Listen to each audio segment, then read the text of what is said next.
था। और उस वक्त में पूरे अखंड भारत में जिस बादशाह की हुकूमत थी वो सुल्तान शमसुद्दीन अल्तमशबी ख्वाजा कुतुबुद्दीन बख्तियार काकी का मुरीद था, उस जमाने का प्रधानमंत्री। और ये प्रधानमंत्री से भी बड़ा होता था बादशाह। पूरे अखंड भारत का बादशाह हजरत ख्वाजा कुतुबुद्दीन बख्तियार काकी का गुलाम था। सुभान अल्लाह। तो मैं आपसे गुजारिश करता हूँ कि जब भी मौका मिले सरकार की बारगाह में ज़रूर हाजिरी दें और उस बारगाह से फैज़ भी ज़रूर हासिल करें। एक पॉइंट मैं आपको बता दूँ, पिछली बार जब मियाँ हुजूर से मुलाकात हुई थी तो मियाँ हुजूर ने फरमाया था कि हमारे हजरत सकलैन मियाँ हुजूर रहमतुल्लाह अलैह को हजरत शाह शराफत मियाँ से जो इरादत मिली थी, यानी जब मुरीद हुए थे और जब खिलाफत मिली थी तो हजरत मियाँ हुजूर की उम्र भी 17 साल की थी। जी सबको पता है ये बात जी।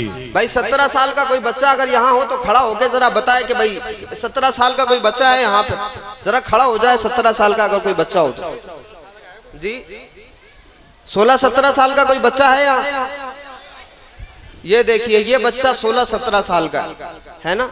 आप देखिए कि जब मियाँ हुजूर इस उम्र में थे तब हजरत शाह शराफत मियाँ हुजूर रहमतुल्लाह अलैह ने उनको अपनी जानशीनी अता फरमा दी थी। ये कोई उम्र होती है? ये कोई उम्र है? ये बच्चे पबजी फ्री फायर से अपने आप को नहीं निकाल पा रहे हैं आज की दुनिया में, लेकिन जब अल्लाह रब्बुल इज्जत अपने दीन की खिदमत के लिए किसी को चुन लेता है तो उसको हजरत शाह शराफत मियाँ हुजूर का जानशीन बना देता है। तो ये जिस बारगाह से मैं आया हूँ उस बारगाह से मियाँ हुजूर का ये रिश्ता है, यानी ये मुमासिलत कही जाती है, ये सिमिलैरिटीज कही जाती है कि हजरत मियाँ हुजूर को शाह शराफत मियाँ से जिस उम्र में जानशीनी मिली, मियाँ हुजूर की उम्र भी 17 साल थी। और जब हजरत ख्वाजा गरीब नवाज ने अपना जानशीन ख्वाजा कुतुबुद्दीन बख्तियार काकी को बनाया था तब कुतुब साहब की भी उम्र 17 साल थी। अल्हम्दुलिल्लाह, अल्लाहु अकबर, अल्लाहु अकबर, सुभान अल्लाह, नारे तकबीर, नारे रिसालत, तसर्रुफात औलियाए किराम, सुभान अल्लाह, सुभान अल्लाह। तो जरूरी नहीं है कि हर बुजुर्ग को बहुत जल्दी खिलाफत मिल जाए। हजरत बाबा फरीद को लंबे जमाने के बाद खिलाफत और जानशीनी मिली, महबूब इलाही को 52 साल की उम्र में खिलाफत और जानशीनी मिली। ये फजल है अल्लाह रब्बुल इज्जत, जिस पे फरमाते तो उसको 17 साल में भी अपने मुर्शिद का जानशीन बना देता है। बेशक, बेशक। तो आप उस पीर के मुरीद हो जिसको अल्लाह रब्बुल इज्जत ने खिदमत दीन के लिए भी चुना और खिदमत खल्क के लिए भी चुना।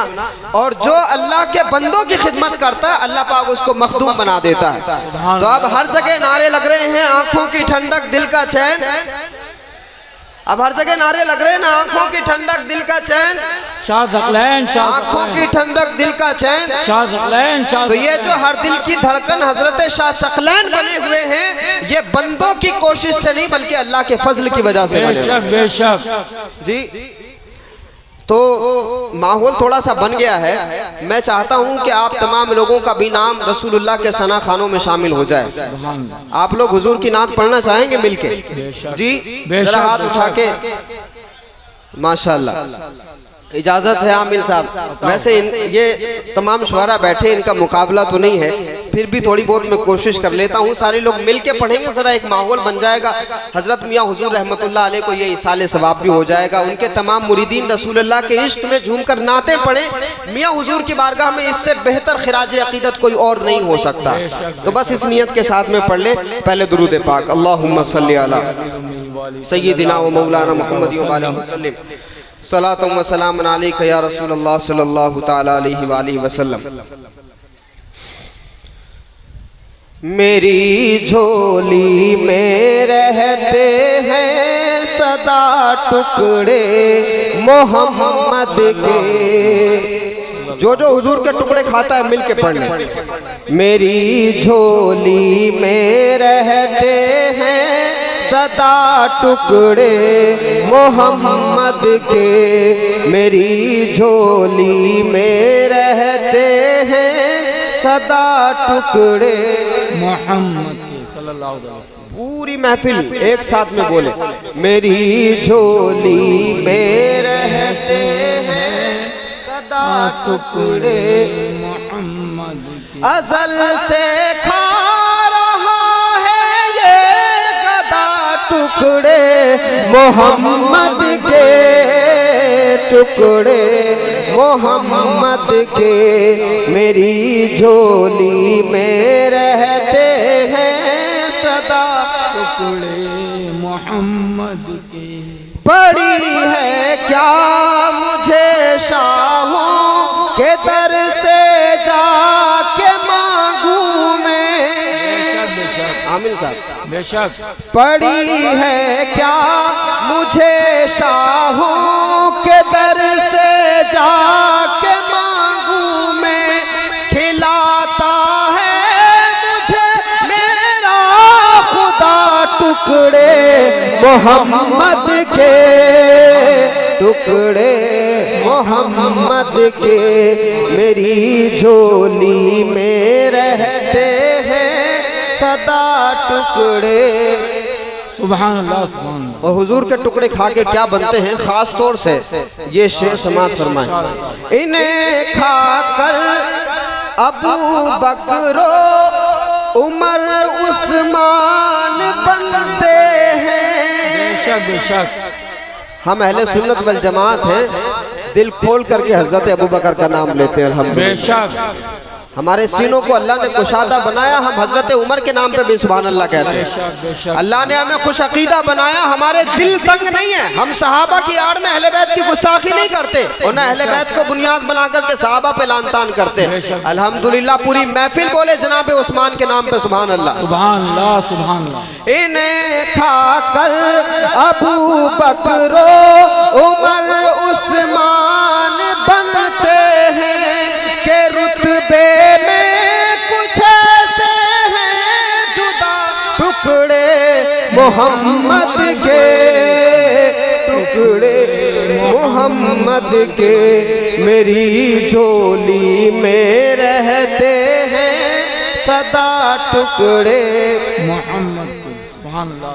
मेरे मौला अली ओ फातिमा हसनैन के सदके, सुभान अल्लाह सुभान अल्लाह। मेरे मौला अली ओ फातिमा हसनैन के सदके मेरी नस्लों को भी करना था टुकड़े मोहम्मद के, टुकड़े मोहम्मद के मेरी नस्लों को भी करना था टुकड़े मोहम्मद के, टुकड़े मोहम्मद के मेरी झोली में रहते हैं सदा टुकड़े मोहम्मद के। और कुछ लोग मौला अली को छोड़ करके डायरेक्ट हुजूर की बारगाह में पहुंचना चाहते हैं। तो अगर कोई ये बाईपास लेकर के रसूलुल्लाह की बारगाह में पहुंचना चाहे तो वो औंधे मुंह गिर सकता है, मगर हुजूर की बारगाह उसको नहीं मिलेगी। है शहरे इल्म खुद आका अली है उसका दरवाजा। बेशक बेशक सुभान अल्लाह। हुजूर ने फरमाया आना मदीनतुल इल्मी वालियुन बाबूहा। हमारे आमिर साहब ने मनकबत मौला अली पढ़ी, मैंने चाहा कि मैं भी मौला अली की बारगाह में खराज अकीदत पेश करूं। जी क्यों? क्योंकि अली का जिक्र मुनाफिक नहीं कर सकता, सिर्फ मोमिन कर सकता। सुभान अल्लाह। और अली के जिक्र से मुनाफिक खुश भी नहीं हो सकता, सिर्फ मोमिन खुश हो सकता है। बेशक बेशक। तो रसूलुल्लाह ने फरमाया अना मदीनतुल इल्मी वालियुन बाबूहा, मैं इल्म का शहर और अली उसका दरवाजा। हिकमत वालियुन बाबूहा, मैं हिकमत का शहर हूँ और अली उसका दरवाजा है। तो जिसे रसूलुल्लाह के शहरे इल्म की खैरात चाहिए वो पहले अली मौला के नाम का नारा बुलंद करे। है शहरे इल्म खुद आका अली है उसका दरवाजा, तू दरवाजे से आ और खाए जा टुकड़े मोहम्मद के, टुकड़े नारे तकबीर, नारे रिसालत, नारे हैदरी। सुभान अल्लाह सुभान तू अल्लाह। दरवाजे से आ और खाए जा टुकड़े मोहम्मद के, टुकड़े मोहम्मद के मेरी झोली में रहते हैं सदा टुकड़े मोहम्मद के सल्लल्लाहु अलैहि वसल्लम। सुभान अल्लाह। हाज़रीन गिरामी, महफिल बड़ी बारोनक हो गई है और मैं यकीन के साथ में कह सकता हूँ अल्हम्दुलिल्लाह मियाँ हुजूर की रूहानी सरपरस्ती इस मजलिस को हासिल है। बेशक जी बेशक आप लोगों का भी यकीन है ना? बेशक। देखिए बुजुर्गान दीन के बारे में ये कहा जाता है कि जब वो जमीन के ऊपर होते हैं तब भी उनका फैज़ जारी होता है, लेकिन जब वो इंतकाल के बाद में जमीन के नीचे चले जाते हैं तो 70 गुना ज्यादा उनके फैज़ का दरिया जारी हो जाता है। बेशक सुभान अल्लाह सुभान तो अल्लाह। अगर आप अपने पीर से मोहब्बत करते हैं तो ये यकीन जानो कि अगर हम यहाँ सकलैन मियाँ हुजूर रहमतुल्लाह अलैह का नाम ले रहे हैं तो मियाँ हुजूर का साया भी हम सब के सरों पर है अल्हम्दुलिल्लाह। यकीनन यकीनन। गाजी मियाँ साहब की सेहत नासाज है, अल्लाह पाक उनको सेहत अता फरमाए। बड़ी जिम्मेदारी उनके सरों पर है, हम सबको उनके लिए भी दुआ करना चाहिए। अल्लाह पाक उनको सेहत और सलामती के साथ लंबी उम्र अता फरमाए और तमाम लोगों के सरों पर अल्लाह पाक उनका साया दराज फरमाए। अब चूंकि उर्स मुबारक आने वाला है तो वैसे भी जिम्मेदारियां बढ़ी हुई हैं हमारे जिया भाई की, तमाम खानका के अराकीन की। अल्लाह पाक सबको हिम्मत और हौसला अता फरमाए। आमीन। कुरान मजीद की एक आयत मैंने पढ़ी, ये जश्न मियाँ हुजूर और जश्न शाह सकलैन है ना, तो सवाल करने वालों के सवालात भी होते हैं कि ये जी जश्न मनाने का रिवाज कहाँ से पैदा हो गया है ना। जिनको सवालात करने हैं वो तो जाहिर सी बात है। अच्छा, दो तरह के लोग होते हैं सवालात करने वालों में। एक वो होते हैं जो संतुष्ट होना ही नहीं चाहते, जिन्होंने तय कर लिया कि हमें मानना ही नहीं है। अब अगर किसी ने ये तय कर लिया है कि मुझे सूरज का इनकार ही करना है तो सूरज अगर उसकी आंखों में भी लाके रख दोगे तब भी वो इनकार ही करेगा। अच्छा ये बताओ, अब इसमें सूरज की गलती है कि उसकी आंखों की गलती है? जी तो सूरज को तो गाली नहीं दे सकते ना, सूरज का काम रोशनी पहुंचा रहा है। जो सूरज का काम रोशनी पहुंचाना वो रोशनी पहुंचा रहा है। अगर किसी की आंख नहीं देख पा रही है, चमगादड़ की आंख नहीं देख पा रही है, तो इसमें सूरज का कोई कसूर नहीं। तो एक तो वो तबका हो गया जिसने ये तय कर लिया मानना ही नहीं है। अच्छा, ऐसे तबके के लोग भी हर जगह पाए जाते हैं। एक संगठन के लोग हैं जिन्होंने ये तय कर लिया है कि मुसलमानों को देशभक्त मानना ही नहीं है जी। अब आप मर जाइए देश के लिए, वो नहीं मानेंगे। वैसे ही इधर भी बज़ाहिर बुजुर्गों से अकीदत रखने वालों ने ये तय कर लिया है कि भाई इनको सुन्नी नहीं मानना है, अब मर जाइए सुन्नियत के लिए, वो नहीं मानेंगे। अच्छा, एक तबका ऐसा है जो गलत फहमी का शिकार है, वो सच जानना चाहता है तो हमें कोशिश ये करनी चाहिए कि उस अंधे को भी आईना दिखाने की कोशिश करें और जो सच जानना चाहता है उसको भी हकीकत से आशना कराएं।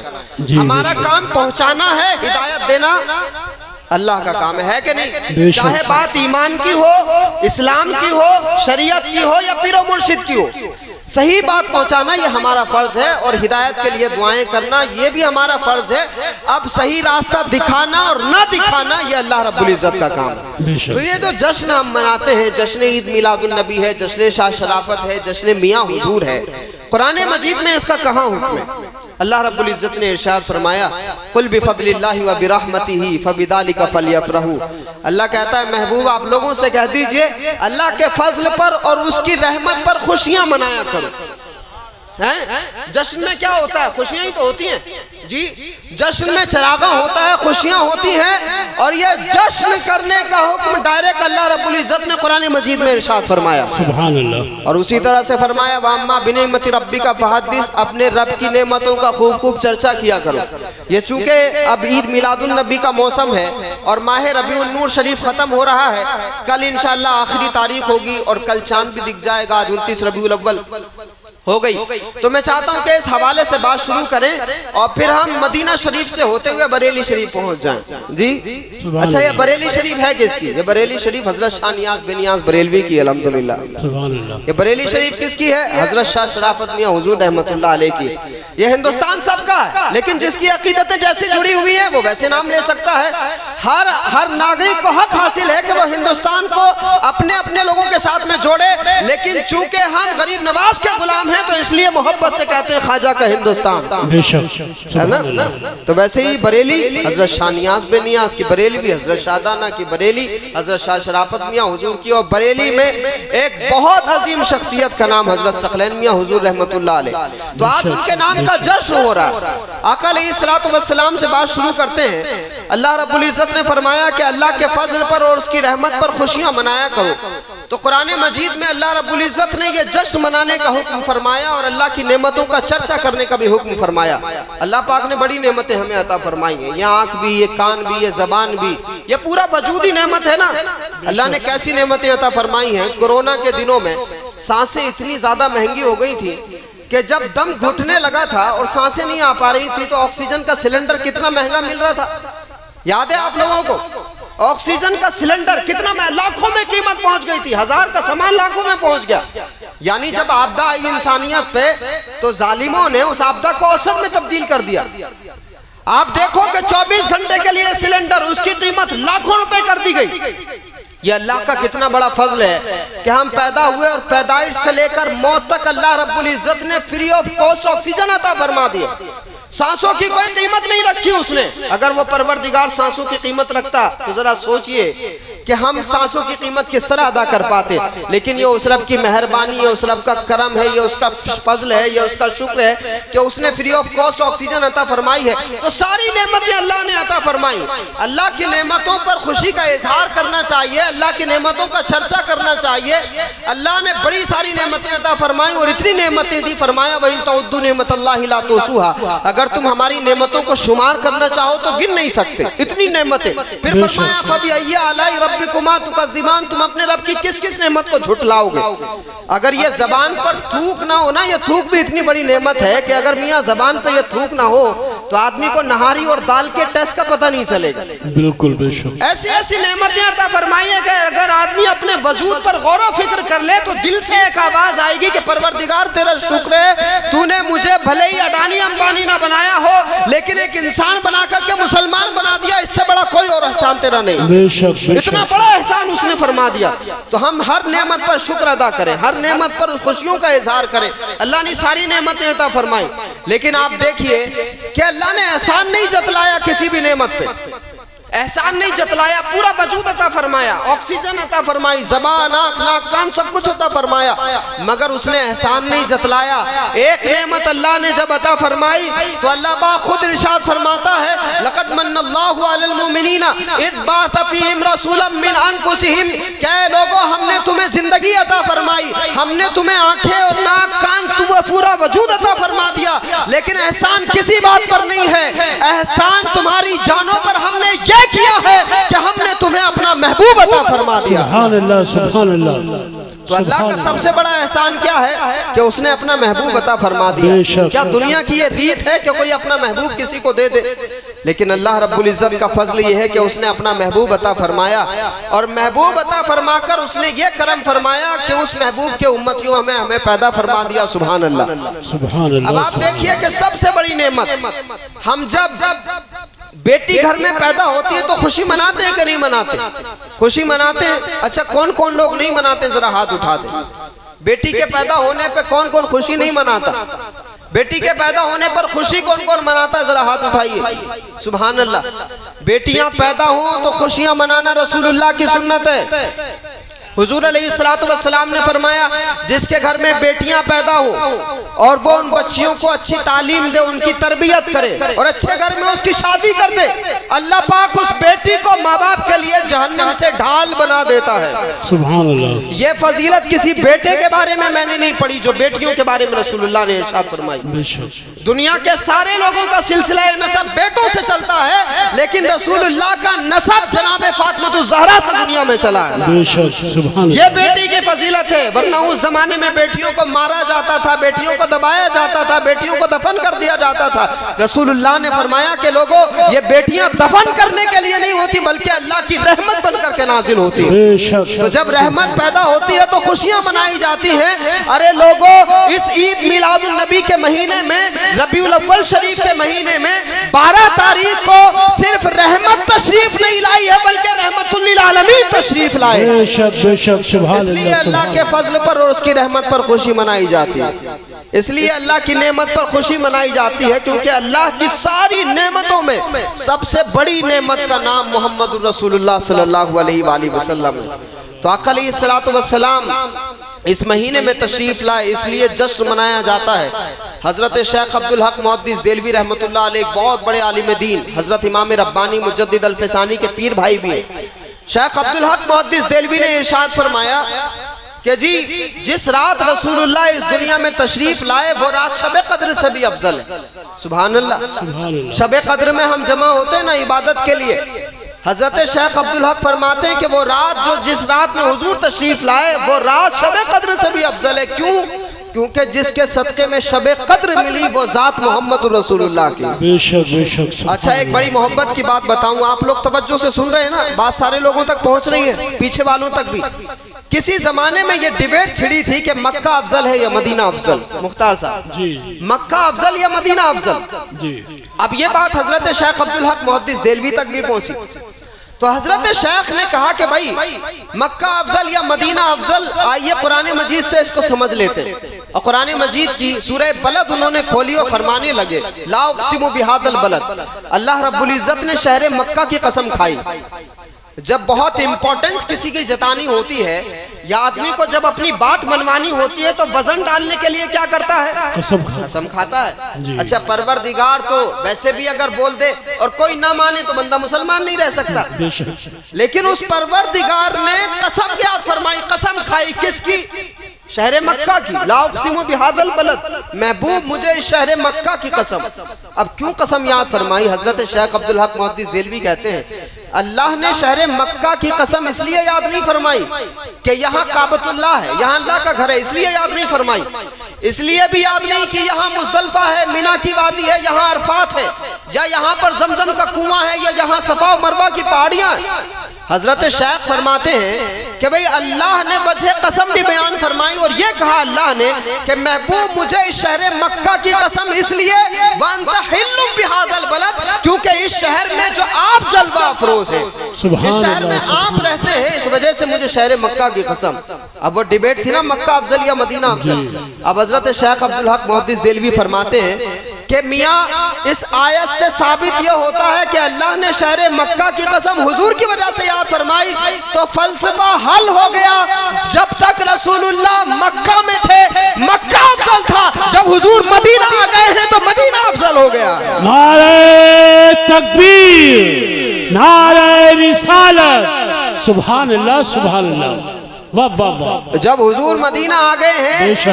अच्छा, मदीना की एक और फजीलत और वो ये है कि हजरत इमाम हसन और इमाम हुसैन पैदा नहीं हुए थे जब रसूलुल्लाह मक्का में थे जी। मदीने की गलियों ने हसन और हुसैन का बचपना देखा है। सुभान अल्लाह। बेशक मदीने की गलियों ने जन्नती जवानों के सरदार के कदमों को चूमा है। अल्हम्दुलिल्लाह।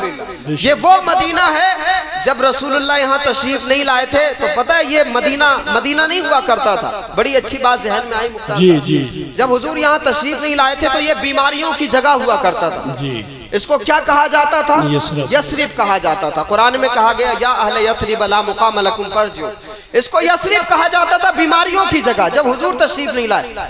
लेकिन जब रसूलुल्लाह ने मक्का से मदीना की जानिब हिजरत की तो इस बीमारियों की जगह को दुनिया का सबसे बड़ा शिफाखाना बना दिया। बेशक अब बेशक। जिस बीमार को कहीं सुकून ना आता हो उसको मदीना भेज दीजिए, हुजूर का रोजा देख करके सुकून आ जाता है। अल्हम्दुलिल्लाह। यकीनन। चलो आज की रात यही दुआ कर लो, अल्लाह पाक सबको हुजूर के रोजे की हाजिरी नसीब फरमाए। आमीन आमीन। रसूलुल्लाह की बारगाह में पेश होकर के सलातो सलाम पढ़ने की सादत अता फरमाए। तो एक बीमारी मदीना में थी। जब रसूलुल्लाह ने उस शहर की जानिब हिजरत की तो उस यस्रिब को मदीना बना दिया, उस यस्रिब को दुनिया का शिफाखाना बना दिया। फिर अच्छा, आका अलैहिस्सलातु वस्सलाम ने ये हिजरत क्यों की थी मक्का से मदीना के लिए? इस्लाम फैलाने के लिए। किस लिए की थी? इस्लाम फैलाने के लिए। फिर एक हिजरत नाना के नवासे ने की। कहां से? मदीना से करबला के लिए। करबला को हुसैन से पहले कोई नहीं जानता था। ये करबला एक रेगिस्तान हुआ करता था। क्या बात है, क्या बात है। इस करबला की जमीन पे यजीद के लश्कर ने हुसैन के काफिले को इसलिए रोका था क्योंकि ये रेगिस्तान है, यहाँ कोई आबादी नहीं है, यहाँ कोई हुसैन की मदद के लिए नहीं आ पाएगा, यहाँ हुसैन को पानी भी नहीं मिल पाएगा। तो इस जमीन पर यजीद के लश्कर ने इसलिए रोका था ताकि हुसैन को यही मिटा दिया जाए। लेकिन देखो कि नाना ने हिजरत की मक्का से मदीना की जानिब, दुनिया का सबसे मशहूर शहर बना दिया। इस करबला को कोई नहीं जानता था। नाना के नवासे ने मदीना करबला की जानिब। अब अगर कोई मुझसे पूछे कि इस पूरे रूए जमीन में जन्नत की जमीन को कहा जाता है, तो कसम खुदा की उस जमीन का नाम करबला है। सुभान अल्लाह, सुभान अल्लाह, जहाँ रसूलुल्लाह के नवासे आराम, सुभान अल्लाह, सुभान अल्लाह, उसको करबला कहा जाता है। अब मक्का मदीना देखने की तड़प तो सबको होती है ना, यकीनन, लेकिन एक दुआ और शामिल कर लो अपनी दुआओं में, अल्लाह पाक सबको करबला की जियारत नसीब फरमाए। आमीन, आमीन। जी, अगर रसूलुल्लाह ने दीन फैलाया है तो हुसैन ने दीन जी बचाया, जोर से, अगर हुजूर ने दीन फैलाया है तो हुसैन ने बचाया है, दीन बचाया है। इसलिए मदीने में जाके भी सलाम करो और मदीने वाले की जान रसूलुल्लाह के नवासे की बारगाह में भी सलाम करो। अल्लामा अब्दुल रहमान जामी कहते हैं, मोहम्मद जाने कौने नस तो जामी, आमिल भाई, मोहम्मद जाने कौने नस तो जामी, हुसैन इब्ने अली जाने मोहम्मद, इस कायनात की जान को मोहम्मदुर रसूलुल्लाह कहते हैं और मोहम्मदुर रसूलुल्लाह की जान को हुसैन इब्ने अली कहते हैं। सुभान अल्लाह। इसलिए मदीने के लिए भी दुआ करो, अल्लाह पाक सबको मक्का दिखाए, अल्लाह पाक सबको हज की ज़ियारत नसीब फरमाए, करबला भी अल्लाह पाक सबको दिखाए। करबला की भी तमन्ना रखो, क्योंकि नाना ने दीन फैलाया और नवासे ने, फिर एक हिजरत और हुई, फिर एक हिजरत और हुई, और वो भी हुसैन के शहजादे ने की। और वो कौन है? हुसैन के शहजादे को हिंदुस्तान में ख्वाजा गरीब नवाज के नाम से जाना जाता है। उस हुसैनी इस्लाम को, मैं ये लफ्ज इस्तेमाल कर रहा हूँ मियाँ, कई तरह के इस्लाम मार्केट में अलग अलग तरीके के लोगों ने फैला रखे हैं, बिल्कुल बिल्कुल, लेकिन हकीकी इस्लाम वही है जो हुसैनी इस्लाम है। जी अच्छा, एक और बात जहन में आ गई आमिल भाई, वो किसी बुजुर्ग से किसी ने पूछा कि हुजूर आप कौन से मसलक से ताल्लुक रखते हैं या कौन से फिरके से ताल्लुक रखते हैं, कौन से फिरके से आप ताल्लुक रखते हैं जरा बताइएगा।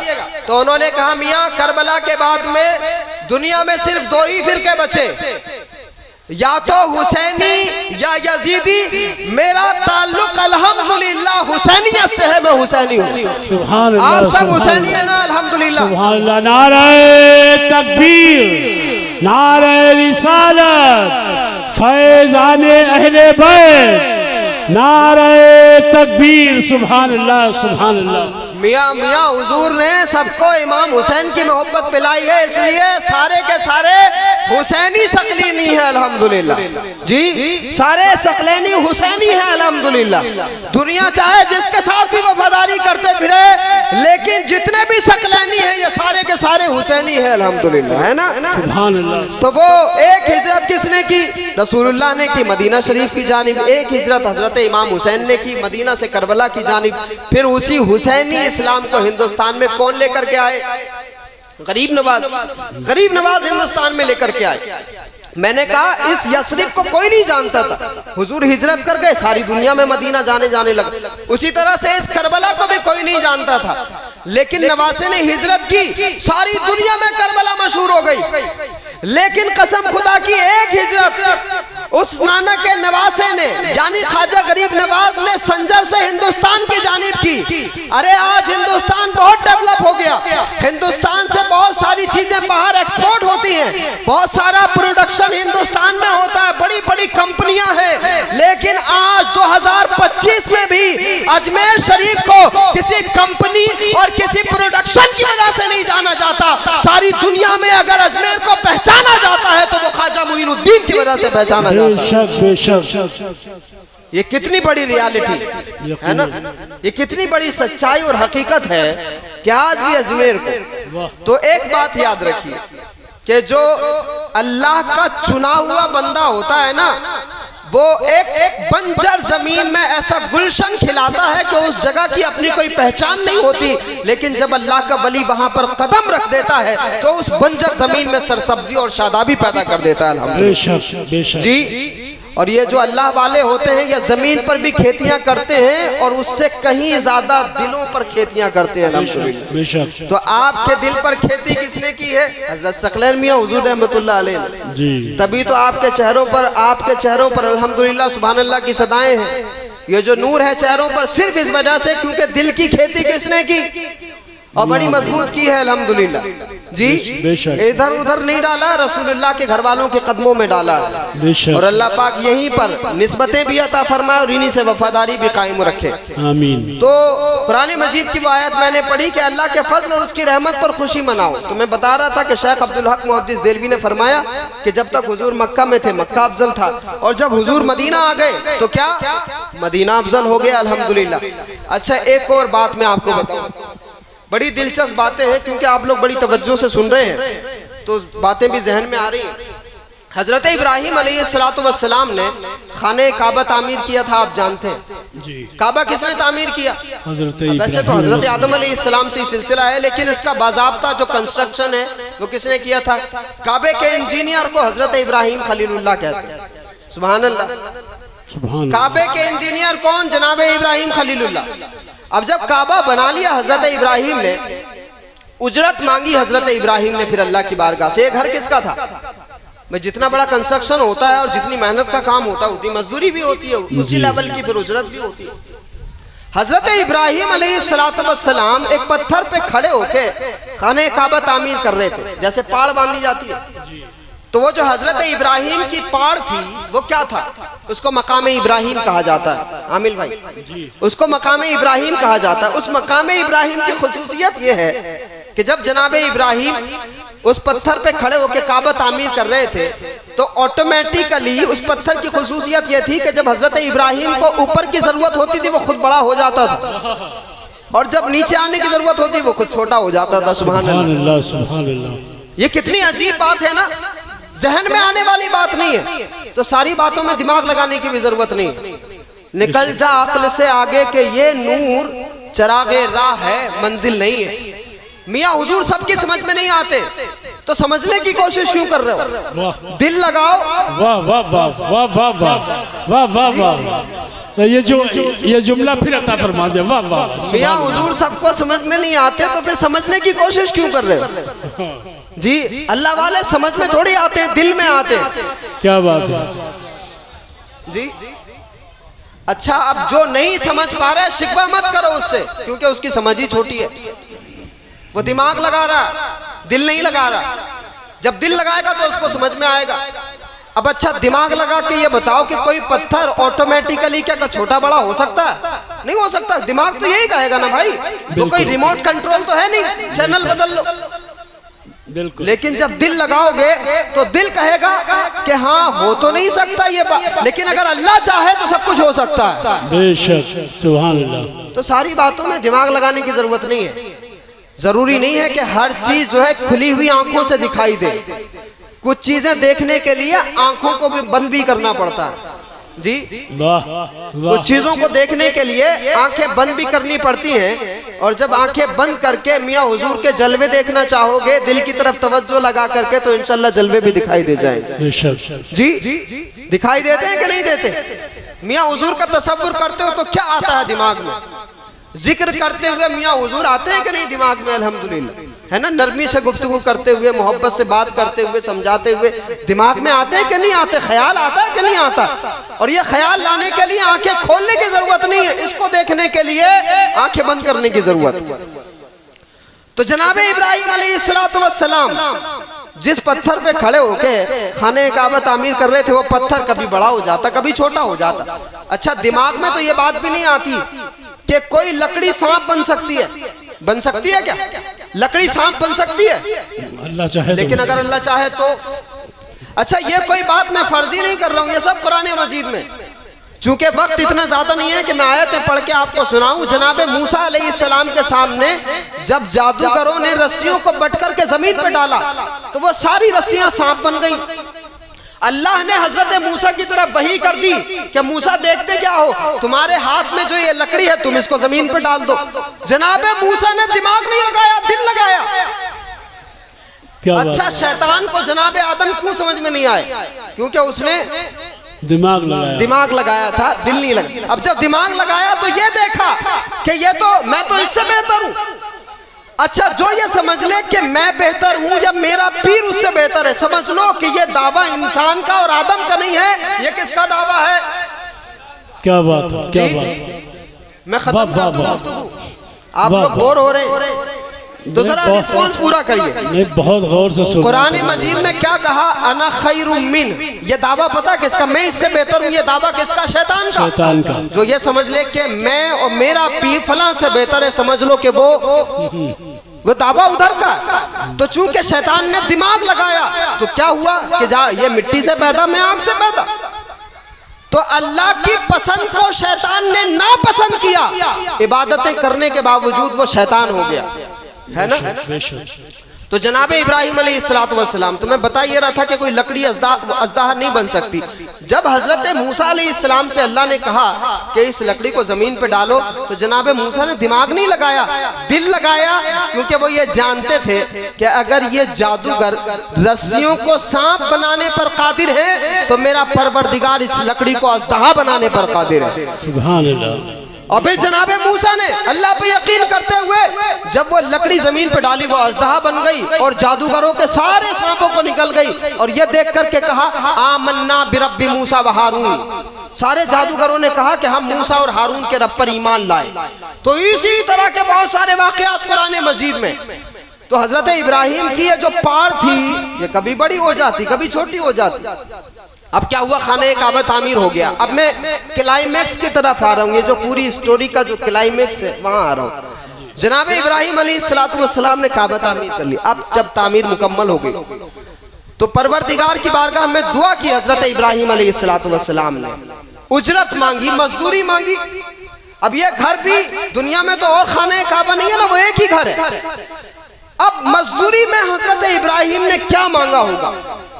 जन्नत में प्लॉट जी, जन्नत में महल, खानवादे के लिए, अजीज़ व अकारीब और रिश्तेदारों के लिए। हमारी दुआएं कुछ और होती हैं, लेकिन जब अल्लाह का पैगंबर परवरदिगार की बारगाह में दुआ करता है, कसम खुदा की आज तक ऐसी दुआ नहीं हुई। बेशक बेशक। इतनी खूबसूरत दुआ है, आप सुनकर के मचल जाएंगे सरकार। जब जनाब इब्राहिम अलैहिस्सलाम ने काबा तामीर कर लिया और अपने रब की बारगाह से उन्होंने उजरत मांगी, तो ऐ लोगों हाथ उठा करके अपने रब की बारगाह में उन्होंने कुछ और नहीं मांगा था, बल्कि परवरदिगार से ये कहा कि परवरदिगार मैंने तेरा घर तामीर कर दिया है, अब वो जो आखिरी पैगंबर आने वाला है उस आखिरी पैगंबर को तू मेरी औलाद में अता फरमा दे। सुभान अल्लाह, सुभान अल्लाह, सुभान अल्लाह।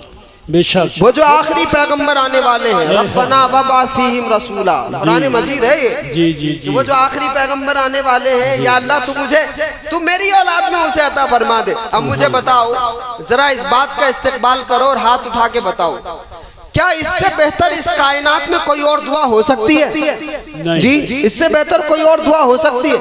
इससे खूबसूरत दुआ आज तक हुई नहीं। क्यों?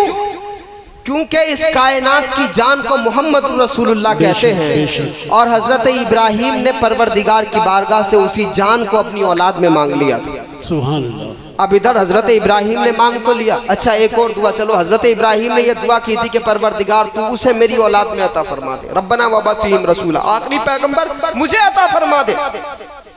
अब अल्लाह रब्बुल इज्जत ने यह करम फरमाया कि हमें हुजूर की उम्मत में पैदा फरमाया है ना।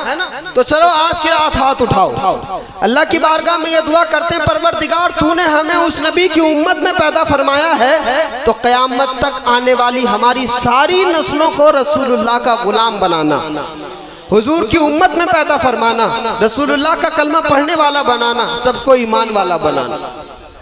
तो आका अलैहिस्सलातु वस्सलाम को मांगा जनाब इब्राहिम अलैहिस्सलातु वस्सलाम ने। अब क्या हुआ कि उस पत्थर पे खड़े होकर दुआ की उन्होंने।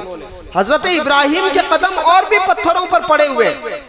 जिंदगी एक ही पत्थर पे तो नहीं गुजरी, अलग अलग पत्थरों पे, फिलिस्तीन से लेके मक्का तक न जाने कितने पत्थरों पर कदम पड़े होंगे। लेकिन जो लोग हज करने गए हैं या उम्रा करने के लिए गए हैं, काबे से ही लगा हुआ वो मकाम इब्राहिम है,